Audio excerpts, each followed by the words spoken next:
It's that time again. Time to enter the mysterious world of the unexplained. And tonight, I want to tell you about a particularly odd manifestation which took place only a few months ago. It happened to a friend of mine who owns a rather beautiful thatched house not too far from where I live. As always, let me describe the house. It's built in the shape of a letter L and stands in about 1 acre of land.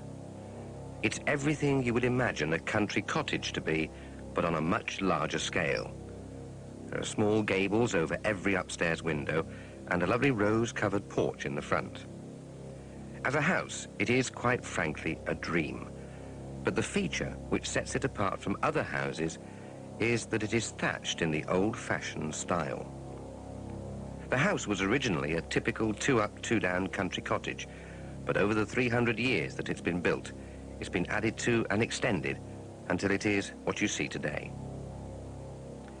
Anyway, one night about 8 months ago, my friends had some guests for dinner. It was a nice evening, and reluctantly at about 1 a.m., the guests said that they had to go. They bid their farewells at the front door and got into their car. As they reached the end of the drive, they turned round to wave goodbye to their hosts, and what they saw filled them with alarm. For they could see a clear glow in the upstairs front bedroom, which flickered and gutted as if it was on fire. Slamming on the brakes, they quickly reversed back up the drive and leapt out to warn the owners. Now, fire in itself is a frightening thing, but when you consider that the house was thatched, it could only spell disaster if it got to the roof. Explaining what they'd seen, they rushed upstairs to the bedroom. But when they burst in through the door, they were greeted with nothing. There was no sign of a fire, nor was there any smell of smoke or burning. Mystified, they searched the rest of the house and found no evidence of any conflagration whatsoever. They went downstairs, and while the hostess made a cup of coffee to steady their nerves, the guests tried to rationalize what they had seen from the front of the drive. But they could come up with no explanation.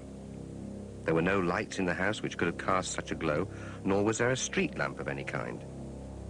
The only explanation they could come up with was that perhaps they had mistaken the glow from the brake lights on their car for a fire.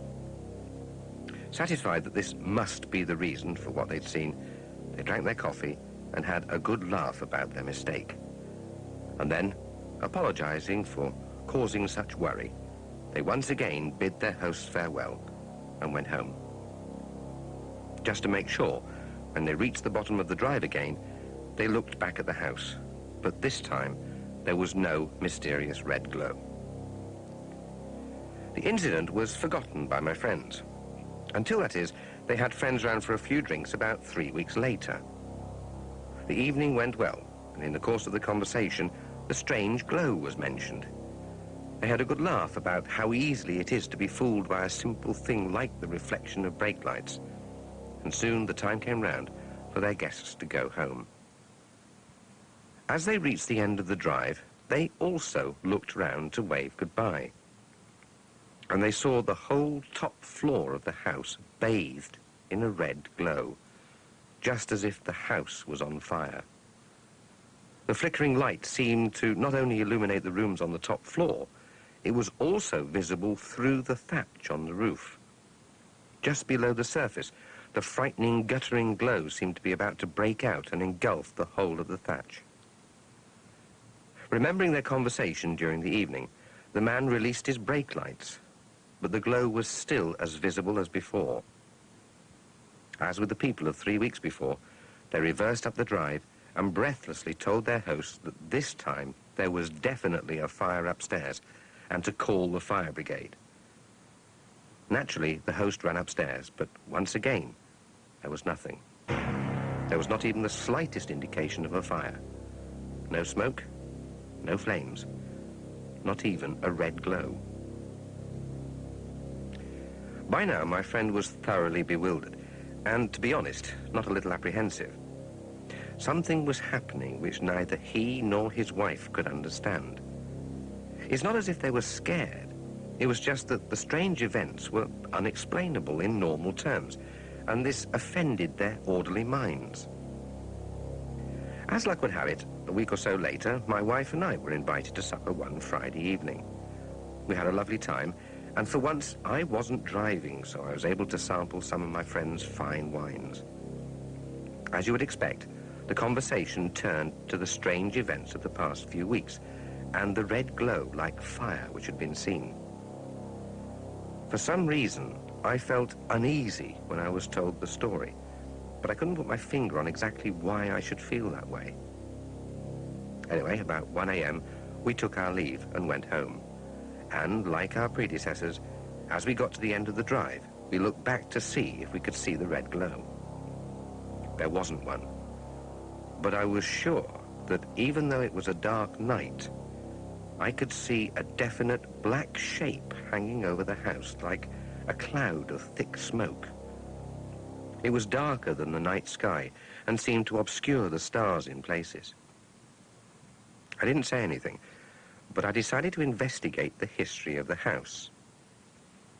It took me about 2 weeks to locate and read the documents relating to the house.